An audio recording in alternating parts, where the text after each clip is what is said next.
that when we look back at these 70 years, I think the expectation that we can freeze a 1945 or a 1989 forever was a very unrealistic one. In fact, look back at these 70 years. Okay, these 70 years we debate, how did we do, why didn't it last? 70 years is 1% of Indian history. Why would 1% of Indian history bother you? Last? No, it bothers me. But why would it last? Life moves on.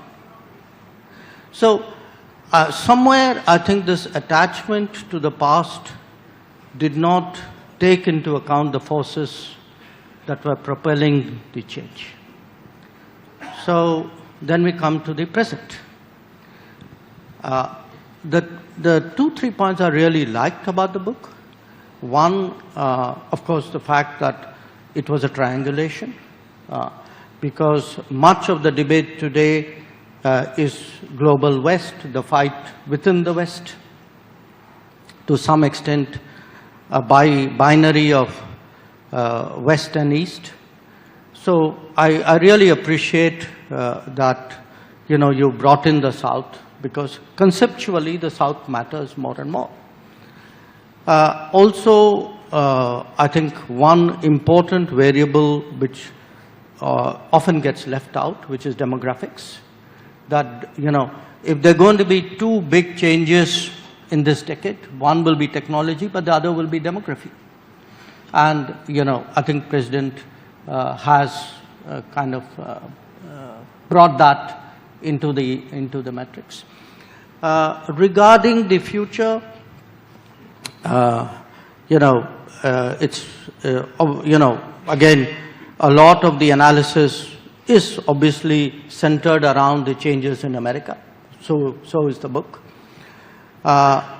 So it's about G1, it's about G2, though that's not that strongly addressed by you.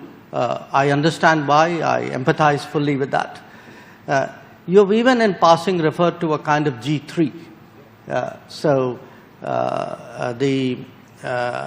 The three being Russia. My sense is you're going to have a future which will really be much more multipolar, because no country today has hegemony over so many domains that it is an overall hegemon. So there is it's not just a distribution of GDP and capabilities. I think in different domains, different parts of the world will be more contributive or will have more capability. So the power in its different dimensions has spread out much more. So to that extent, your point that, we can't really use completely the tools and experiences of the past to project ahead. I just had one brief comment, which is to pick up, Samir, on your point. Multipolarity is here to stay. Okay. What we will have, which we are already seeing, is to some extent, some of the bigger countries will make temporary compacts on limited issues. I'm not saying they are insincere about it, maybe they are, but structurally, there's not going to be some big deal between powers and the rest of the world has to put up with it. That era is over. So the one thought I would suggest is, if multipolarity is there to stay, the issue is not that it's against multilateralism. You can have multipolarity with multilateralism and multipolarity without multilateralism, or how much multilateralism. So the success of multilateralism should not depend on the weakening of multipolarity, because the weakening of multipolarity is not going to happen. So I would sort of just urge you to reflect on that.